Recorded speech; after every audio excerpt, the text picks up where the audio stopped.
역대기는 역대상, 역대하로 구분된 이 이스라엘 역사를 기록한 책입니다. 그런데 이 역대기뿐만 아니라 이 이스라엘 역사를 기록한 책들이 또 여러 권 더 있습니다. 특히 사무엘서와 또 열왕기서는 이 다윗과 이스라엘 열왕의 역사들을 기록하고 있는데요. 이 역대기랑 좀 유사한 내용들을 같이 포함하고 있는 것 같습니다. 이미 사무엘서와 열왕기서를 우리가 살펴보았는데, 또 이 기록되어 있는 이 상황에서 굳이 이 역대기 저자가 역대기를 썼다면 무엇인가 분명한 이유가 있을 것입니다. 아마도 이 역대기서에 나온 내용 중에 특별히 강조하고 있는 무엇인가 있는 것 같아요. 이 역대기서는 열왕기서나 사무엘서보다 조금 늦게 기록이 되었습니다. 열왕기서에서 마지막 사건은 무엇이냐면 예루살렘이 멸망했고요, 또 여호와긴 왕이 해방되는 이야기입니다. 그런데 역대기 마지막에 와서 나오는 사건은 무엇이냐면 BC 536년에 고레스 칙령으로 끝이 납니다. 열왕기서에서는 예루살렘이 멸망하고 포로로 잡혀간 이 이스라엘 백성들한테 다윗과 맺은 하나님의 언약이 어떻게 회복될 것인가를 보여준다면, 이 역대기에 와서는 이미 포로로 잡히고 그 이후에 포로 후기에 있는 이스라엘 백성들에게 다윗 언약이 어떻게 회복될 것인지를 보여주고 있습니다. 이 역대상을 읽다 보면 처음에 좀 약간 당황스러울 수가 있습니다. 왜냐하면 족보가 나오는 것이죠. 그래서 창세기부터 시작을 해서 출애굽기, 레위기 이렇게 좀 약간 어려운 내용들이 중간에 나오지만 이것을 잘 버텨내다가 많은 사람들이 실패하는, 이 성경 일독을 실패하는 이유가 이 역대상에 와서입니다. 1장을 읽었는데 족보가 끝나지 않고요, 2장을 읽었는데 또 끝나지 않습니다. 3장, 4장, 5장, 6장, 7장, 8장, 무려 9장까지 이 족보가 나오는 것이죠. 이 족보를 다 살펴보기엔 저희가 좀 시간이 부족할 것 같고요. 이 9장까지 나오는 이 족보에는 크게 두 가지 특징이 있습니다. 첫 번째 특징은 이 아담부터 시작해서 여러 족보들이 이렇게 쭉 내려오는데 결국에는 이 다윗의 가문을 집중적으로 소개합니다. 족보의 주요 강조점이 다윗의 가문에 초점이 맞춰져 있는 것이죠. 또 두 번째 특징은 무엇이냐면 4장부터 이제 이스라엘 지파들을 한 지파 한 지파 소개를 하는데요. 다른 지파들에 비해서 이 레위 지파를 엄청나게 길게 그리고 강조해서 많은 양을 할애해서 집중적으로 소개합니다. 이 레위 지파는 성전을 섬기고 있는데요. 그러니까 성전을 섬기는 지파를 강조하고 있는 것이죠. 역대기 기자는 이미 고레스 칙령을 받은 이후에 있는 포로들에게, 이 포로에서 귀환해 온 백성들에게 이스라엘의 역사를 서술하고 있습니다. 처음에 9장에 걸친 이 족보를 통해서 이스라엘 역사를 어떻게 해석할 수 있는지를 이제 보여주고 있는데요. 그 두 가지 강조점이 바로 첫 번째는 다윗의 가문, 그리고 두 번째는 레위 지파, 곧 성전이라는 것입니다. 마치 족보 이후에 이스라엘 역사를 이제 기술할 건데 이 족보를 하나 딱 길다란 걸 보여줘 놓고서는 이 다윗의 가문과 성전이라는 두 가지 축을 가지고 이스라엘이 어떻게 회복되는지를 보여줄 것이다 라고 이야기하고 있는 것 같습니다. 실제로 역대기의 내용을 쭉 살펴보다 보면 이 두 가지 관점으로 다 이루어져 있습니다. 첫 번째가 뭐라고 그랬죠? 이 다윗의 가문. 다윗의 가문을 소개하는데 단지 이 다윗만 중요한 게 아니에요. 역대 하에 가보면 마치 족보가 9장의 그 역대상에 나왔죠. 근데 역대 하에 가면 9장 동안 솔로몬 이야기가 나옵니다. 다윗의 아들 이야기가 나오는 거예요. 그리고 역대하 10장부터는 솔로몬 이후에 다윗의 후손들의 이야기가 나옵니다. 북이스라엘 왕들에게는 관심도 없는 것 같아요. 남유다의 왕들을 계속해서 이야기합니다. 두 번째 강조점이 무엇이었죠? 성전입니다. 역대상 10장부터 이제 시작해서 21장까지는 다윗의 이야기가 나오는데요. 이 이야기는 사무엘서에서도 나왔던 이야기입니다. 그런데 그 뒤에 나오는 22장부터 29장의 내용은 성전을 건축하는 이 다윗의 이야기거든요. 이거는 역대기만 기록한 내용입니다. 이를 통해서 다윗이 솔로몬을 통해 성전을 짓게 하려고 하는 내용들이 소개가 되죠. 다윗의 가문, 또 성전 건축, 이런 관점들을 한번 우리가 생각을 해보면서 오늘 본문까지 이 역대상 이야기가 어떻게 이어지는지를 함께 살펴보고자 합니다. 1장부터 9장까지 이제 족보가 끝나고 이제 10장이 되었습니다. 10장에 나오는 이야기는 사울의 죽음입니다. 사울이 죽고 이제 다윗이 왕이 됩니다. 근데 다윗이 온 이스라엘을 완전히 통합하기 위해서는 7년이라는 시간이 필요했습니다. 헤브론에서 다윗은 통치를 시작하였고 반쪽짜리 이스라엘을 다스렸습니다.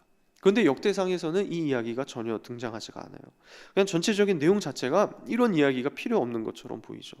온 이스라엘의 백성들이 다윗을 자신들의 왕으로 인정했다라는 기사들이 끊임없이 나옵니다. 그리고 이 다윗 주변에 얼마나 용사들이 많았는지 그 리스트들이 막 이렇게 나오기 시작을 하죠. 블레셋에게 빼앗겼던 언약궤도 이제 다시 찾아왔습니다. 다윗 왕의 모습은 아주 완벽해 보여요. 더구나 이 다윗은 자신을 왕으로 세우신 분이 하나님이심을 한시도 잊어버리지 않는 것 같아요. 사울 왕은 어떻게 아웃이 되었습니까? 하나님의 뜻을 묻지 않고 전쟁을 자기 뜻대로 막 진행하려고 하다가 아웃이 되어버렸죠. 그런데 다윗은 전쟁을 할 때마다 누구의 뜻을 구합니까? 하나님의 뜻을 구해요. 늘 전쟁에서 승리합니다. 또 온갖 좋은 재료들을 이렇게 공수해서 자신의 궁전을 짓습니다. 누가 보더라도 이 다윗은 위대한 왕으로 나타납니다. 하나님 앞에서 겸손한 왕이고요, 또 승승장구하는 왕으로 보여집니다. 그러던 어느 날 이 다윗이 궁전을 거닐다가 불현듯 이런 생각이 드는 거예요. 자신은 이렇게 백향목 궁에 거주하면서 아주 편안히 있는 것 같은데 여호와 하나님의 언약궤는 휘장 아래에 그저 있는 것이었습니다. 그래서 다윗이 나단 선지자를 부릅니다. 나단 선지자님, 이제 하나님의 언약궤가 머무실 성전을 우리가 지어야 되지 않겠습니까? 이렇게 이야기하니까 이 나단 선지자 역시 다윗 왕의 이야기를 좋게 여겼습니다.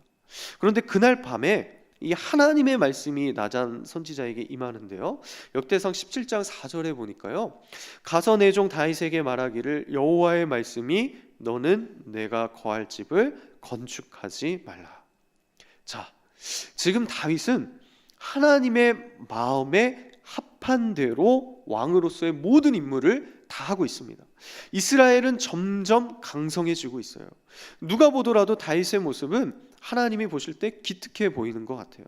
그런데 하나님은 다윗으로 하여금 성전을 지으라고 하시나요? 짓지 말라고 하시나요? 짓지 말라고 하시는 거예요. 그리고는 이 17장 11절 12절에 보니까 이렇게 이야기합니다. 내 생명의 연한이 차서 내 조상들에게로 돌아가면 내가 내 뒤에 내 씨 곧 내 아들 중 하나를 세우고 그 나라를 견고하게 하리니 그는 나를 위하여 집을 건축할 것이요. 다윗아, 내 아들들 중에 한 명을 내가 세울 것인데 그로 하여금 내 나라를 견고하게 할 것이고 또 그가 나를 위해서 집을 지을 것이란다 라고 하나님이 이야기하시는 거예요. 제가 이 구절을 보면서 이게 말이 좋지, 결국에는 다윗아 너는 아니야 라고 하나님이 이야기하시는 거잖아요. 이 다윗의 입장에서 한번 생각을 해보자고요.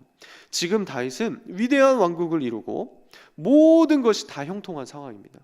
이런 상황 속에서도 교만하지 않고 겸손하게 하나님을 생각하면서 여호와의 언약궤를 위한 성전을 짓겠다고 하는 거예요. 그냥 짓는 것도 아니고 먼저 하나님의 선지자에게 뜻을 구합니다. 나단 선지자도 어떻게 이야기합니까? 왕의 뜻을 행하소서라고 하면서 다윗의 마음이 좋다고 찬성해주고 있어요. 그런데 정작 하나님께 이 다윗은 거절을 당한 것이죠. 모두가 좋다고 하면서 의롭다고 여기는 자신의 뜻이 하나님 앞에서 거절당한 것입니다. 조금 마음이 좀 힘들 수도 있고요, 또 낙심될 수도 있고 또 실망하고 교만해질 수도 있는데, 그런데 이 역대기에서 다윗은 전혀 이런 것에 개의치 아니합니다. 이때부터 다윗이 무엇을 하냐면 자기의 재산을 열심히 모으기 시작을 해요. 왜 그렇습니까? 하나님이 먼저 말씀하셨잖아요. 다윗 너의 아들 중에 내가 한 명을 세워서 이 한 명이 그 아들이 하나님의 성전을 지을 것이다 라고 이야기하셨기 때문이죠. 이 일을 위해서 다윗은 온갖 재물들과 재산들을 모으기 시작합니다.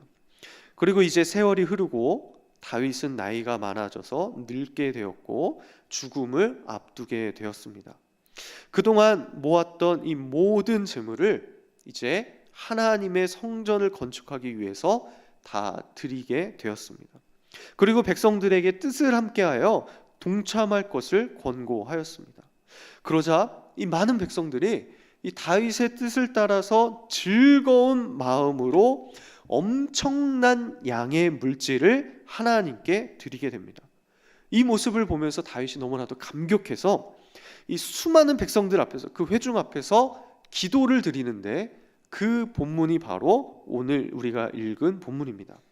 먼저 다윗은 하나님이 어떤 분이신지를 찬양하는데요, 11절 말씀에 이렇게 이야기합니다. 여호와여, 위대하심과 권능과 영광과 승리와 위엄이 다 주께 속하였사오니 천지에 있는 것이 다 주의 것이로소이다. 여호와여, 주권도 주께 속하였사오니 주는 높으사 만물의 머리이심이니이다. 하나님은 어떤 분이십니까? 위대하심과 권능과 영광과 승리와 위엄이 다 주께 속해 있습니다. 온 천지도 다 주님의 것이고 모든 주권이 다 하나님의 것입니다. 주님이 만물의 머리가 되십니다라고 다윗이 선포하고 있는 거예요. 또 12절에 보니까요, 부와 귀가 주님께로 말미암고 또 주는 만물의 주제가 되시고 또 모든 권세와 능력이 주님께 속하였고 사람이 크게 됨과 강하게 됨이 주님 손에 있나이다 라고 기도합니다. 이게 무슨 말입니까? 이 세상의 모든 것이 다 하나님의 것입니다 라고 고백하고 있는 것이죠. 다윗은 이 역대상부터 시작을 해서 이런 관점을 놓치지 않고 있는 것 같아요. 하나님 앞에서 겸손함을 잃지 않습니다. 아무리 내가 잘 나가고 아무리 내가 높아지고 아무리 내가 부강해져도 이 모든 것이 다 어디에서 온 것이라고요? 하나님께로부터 온 것이고 자신은 그저 청지기로서 살아가고 있음을 모든 백성 앞에서 고백합니다. 또한 다윗은 이 세상 모든 것의 출발이신 하나님 앞에서 자기 자신을 너무나도 잘 알고 있어요. 15절에 보니까 이렇게 이야기합니다. 우리는 우리 조상들과 같이 주님 앞에서 이방 나그네와 거류민들이라. 세상에 있는 날이 그림자 같아서 희망이 없나이다. 자, 다윗은 자기 자신과 이스라엘을 어떻게 이야기합니까? 이방 나그네와 거류민들이라고 표현합니다. 자신의 한계를 인정하는 거예요. 내 힘으로는 그 어떤 것도 할 수 없는 존재이고 아무런 희망이 없는 민족이었습니다라고 하는 거예요. 그리고 14절에 어떻게 이야기합니까? 우리 14절 말씀 한번 같이 읽어보겠습니다. 시작. 나와 내 백성이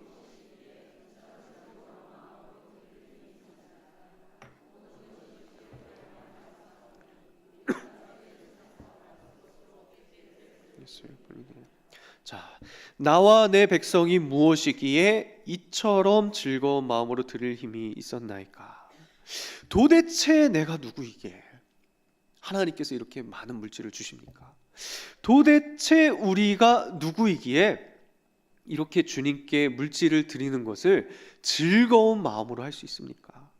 다윗은 우리의 모든 물질, 모든 재력, 모든 권세, 이 모든 게 다 주님께로부터 나온 것입니다라고 고백하고 감사하고 있습니다. 자, 한번 정리를 해보겠습니다. 다윗은 지금 이제 나이가 들어서 죽음을 앞두고 있습니다. 역대기에서 강조하고 있는 두 가지가 뭐라고 그랬죠? 다윗의 가문 그리고 성전입니다. 이것이 만나고 이어지는 지점에서 오늘 본문이 있어요. 다윗은 역대상 17장에서부터 시작해서 하나님께 성전에 대한 건축에 대한 것을 확인을 받고 지금까지 일평생 만반의 준비를 해왔습니다. 자신의 모든 힘과 능력을 다해서 재산을 모으고 준비하였습니다. 아들 솔로몬으로 하여금 가장 값지고 또 하나님의 임재를 담아낼 수 있는 성전을 준비해 왔습니다. 또 그 다윗의 뜻을 따라서 모든 백성들이 자신들의 물질을 내어놓고 즐거운 마음으로 동참하고 있어요. 세상에서 가장 강력한 왕, 하나님 앞에서 가장 인정받는 왕, 가나안 땅 일대를 전부 다 평정한 왕, 이러한 다윗 왕이 죽음의 문턱 앞에서 이렇게 기도하고 있는 것입니다. 내가 도대체 무엇이기에, 우리 민족이 도대체 어떤 민족이기에 하나님께서 이렇게 물질을 주시고 또 이렇게 즐거이 성전을 건축하는데 쏟아낼 수 있게 하십니까? 우리가 아무리 강력하고 견고한 나라를 세운다 할지라도 이 모든 것이 다 주님의 손에서 나왔음을 고백합니다. 우리가 아무리 계획을 세우고 그것을 철저하게 지켜나가고 성장을 이루어간다 할지라도 이 모든 것이 다 하나님 것임을 고백합니다. 모든 것이 다 하나님의 나라입니다라고 다윗이 백성들 앞에서 선포하고 있는 것입니다. 이게 정말 멋지지 않습니까? 저는 이 본문을 보면서 이 다윗과 같은 이러한 고백이 이 2017년을 마무리하면서 2018년도를 이제 우리가 맞이하면서 우리의 인생 가운데 가득 채워질 수 있으면 이게 얼마나 좋을까, 이런 상상을 해보았습니다. 다윗의 가문을 통해서 하나님의 성전이 세워지고 이를 통해서 이스라엘의 회복이 이루어지는데 그 내용을 들여다보니까 성전의 웅대함이 중요한 게 아니더라고요. 성전 건축을 위해서 재물이 아주 많은 양을 받은 것이 중요한 것이 아니더라고요. 일평생 하나님의 성전을 건축하기 위해서 준비한 이 다윗의 기도를 들어보니까 성전 건축에 필요한 모든 물질과 그 재산과 그 모든 것들이 이미 다 하나님의 것이었습니다. 다윗은 솔로몬에게 성전 건축에 필요한 엄청난 양의 물질만 계승한 게 아니었어요. 그 모든 것이 다 하나님 것이고 이것이 하나님의 나라임을 인정하는 신앙을 계승한 것이었습니다. 이 땅에서 하나님의 백성으로 살아가는 그리스도인들은 이러한 하나님에 대한 관점으로 살아가야 합니다. 구약이든 신약이든 다 동일합니다. 하나님은 우리의 헌신을 보고 우리의 능력을 보고 우리에게 은혜를 베푸시는 것이 아닙니다. 성경 그 어디에도 그래 한번 열심히 헌신해봐, 그러면 내가 너에게 복을 줄게, 이번에 정말 그 열심을 세워서 뭔가 이렇게 이루어내봐, 그러면 내가 저 하늘에서 딱 보고 이 정도 이루어내면 너에게 축복을 내려줄게 라고 이야기하는 말씀이 어디 한 구절도 없어요. 우리에게는 헌신할 능력이 없습니다. 우리가 무엇을 한다고 할지라도 하나님의 영광을 가릴 수도 없고요, 하나님의 영광을 더 높일 수도 없습니다. 항상 하나님께서는, 또 성경의 여러 인물들을 우리가 살펴보면 항상 하나님이 먼저 우리에게 다가오십니다. 우리에게 먼저 주세요. 우리에게 아무 조건 없이 은혜를 베풀어 주십니다. 하나님의 것이, 모든 것이 다 하나님의 것이고 그 하나님의 것을 우리로 하여금 사용할 수 있도록 해주시는 거예요. 그래서 우리는 그 은혜에 대해서 반응하며 헌신하는 것입니다. 이것이 이 다윗과 백성들이 했던 즐거운 마음으로, 또 인색하지 않고 자원하는 마음으로 하나님 앞에 드리는 것입니다. 이제 2017년이 지나가고 있습니다. 이번 주가 지나면 새로운 한 해가 시작이 되는데요, 2017년을 어떻게 살아오셨습니까? 이 시간에는 한번 우리 자신의 한 해를 돌아보았으면 좋겠습니다. 하나님의 백성인 나는 이 2017년 한 해 동안 하나님이 내 인생의 진정한 왕되심을 인정하며 살으셨습니까? 아니, 나뿐만 아니라 이 세상의 모든 것이 다 하나님의 것이고 하나님께서 그 모든 것을 주관하고 계신다는 사실을 인정하시면서 살아오셨습니까?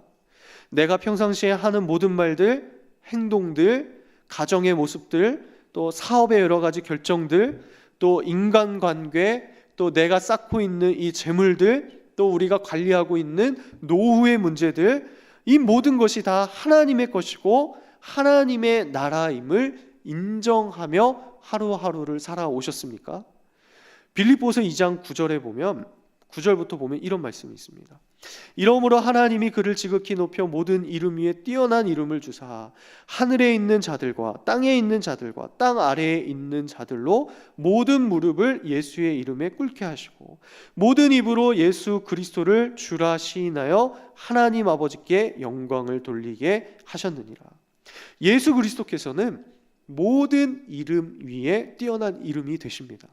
예수 그리스도 앞에 모든 것이 다 꿇어 엎드립니다. 세상의 모든 입은 예수 그리스도를 주라 시인하며 하나님께 영광을 돌려야 합니다. 이것이 하나님의 백성으로 살아가는 인생입니다. 우리의 모든 것이 하나님의 것이고 이 세상의 모든 것이 하나님의 나라라고 인정했다면 우리는 하나님 앞에서 구체적으로 반응하는 삶을 살아야 하는 것이죠. 하나님께서는 역대기에서 강조하는 다윗의 후손이신 예수 그리스도를 통해서 죄인인 우리를 성령을 모시는 전인 성전으로 만드셨습니다. 그렇다면 우리는 이 고린도후서 5장 15절과 같이 살아야 하는데요. 고린도후서 5장 15절에 보면 그가 모든 사람을 대신하여 죽으심은 살아있는 자들로 하여금 다시는 그들 자신을 위하여 살지 않고 오직 그들을 대신하여 죽었다가 다시 살아나신 이를 위하여 살게 하려 함이라. 우리는 우리 자신을 위해서 사는 것이 아닙니다. 오직 그들을 대신하여 죽었다가 오직 우리를 대신하여 죽었다가 다시 살아나신 이를 위해서 살아가야 하는 것입니다. 다윗은 자신의 인생과 물질과 가문을 하나님께 다 드리면서 이것을 통해서 무엇인가 얻어내지 않았습니다. 하나님과 딜을 하지 않았어요. 하나님, 내가 이렇게 물질을 잘 모아서 하나님 성전을 건축하는 것을 가지고 이렇게 다 드리겠습니다. 그러면 하나님이 나에게 또 우리 가문에게 이렇게 해주십시오라고 거래하지 않았습니다. 역대상 29장 14절에 보니까 다시 한번 보니까요. 나와 내 백성이 무엇이기에 이처럼 즐거운 마음으로 드릴 힘이 있었나이까. 모든 것이 주께로 말미암아 싸우니 우리가 주의 손에서 받은 것으로 주께 드렸을 뿐이니이다. 주님께 받은 것이기 때문에 내가 가지고 있는 것, 내가 누리고 있는 것, 내가 살아가고 있는 이 모든 것이 다 하나님의 것이기 때문에 하나님으로부터 받은 것이기 때문에 그저 주님께 다시 드리는 것입니다. 2017년 한 해 동안 우리는 얼마나 많은 것을 받았습니까? 하나님께서는 우리에게 얼마나 큰 은혜를 주셨습니까? 내가 한 것이 아닙니다. 우리는 하나님 앞에 받은 것에 대해서 반응해야 합니다. 이 반응이 무엇을 해야 하는지는 저도 잘 모르겠고요. 아마 자기 자신이 가장 잘 알 것입니다. 하나님과 독대하는 시간을 가지시면서 또 내 속에 성령이 나를 움직이시는 것을 우리가 지켜보면서 어떻게 하나님 앞에 반응해야 되는지를 곰곰이 기도하며 준비해야 합니다. 그래서 2017년을 마무리하며 또 2018년을 바라보면서 우리에게 주어진 하나님의 은혜를 돌아보고 이것을 하나님 앞에서 순전하게 또 온전하게 반응하실 수 있는 우리 복된 성도님들이 되시기를 예수님의 이름으로 축복합니다.